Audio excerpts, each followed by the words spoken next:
नमस्कार शेतकरी मित्रांनो, पुन्हा एकदा आपलं सहर्ष स्वागत आहे आपल्या मिस्टर अक्षय तोळकर यूट्यूब चॅनलवर। तर मित्रांनो, बघू शकतो आज रोजी आपण लोटन नारळ जो आहे त्याचं लोडिंग करत आहोत आणि हे लोडिंग म्हटलं तर नांदेडसाठी लोडिंग चालू आहे। आता ही गाडी बिलोली असेल, मुखेड असेल आणि त्यापूर्वी आपलं माडा सोलापूर असेल, या ठिकाणी गाडी जाणार आहे। अशी शेअरिंगमध्ये गाड्या भरल्या जातात। आपली जी नर्सरी आहे ती कोल्हापूर जिल्ह्यातील शाडू तालुक्यात मलकापूर या गावी 35 एकरात नर्सरी आहे। शासन मान्यता आहे, खात्रीशीर रोपांबरोबर फ्री सल्ला मार्गदर्शन देणारी महाराष्ट्रातली सर्वात जुनी सर्वात मोठी अशी नर्सरी आहे।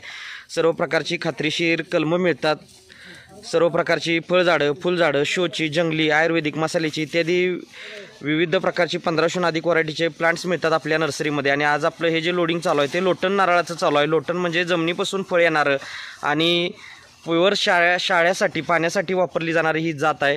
तसंच आपल्याकडं नारळामध्ये म्हटलं तर मलेशियन ग्रीन डॉर्पसुद्धा आहे, बानवली असते, ऑरेंज येलो डॉर्प असते, अशा विविध जातींचे आपल्याकडं प्लांट्स असतात। आणि ही बघू शकतो की 13-13च्याच बॅगला 1.5-2 वर्षाची रोपं आहेत। लावल्यानंतर 2-2.5 वर्षातच आपल्याला याला उत्पादन चालू होते। आपल्याला कोणत्याही प्रकारचं प्लांटेशन करायचं असेल तर खालील दिलेल्या नंबरवर संपर्क करा आणि व्हिडिओ आवडला असेल तर व्हिडिओला लाईक करा, शेअर करा, चॅनलवर नवीन असाल तर सबस्क्राईब करा। धन्यवाद। आपला दिवस शुभ असो।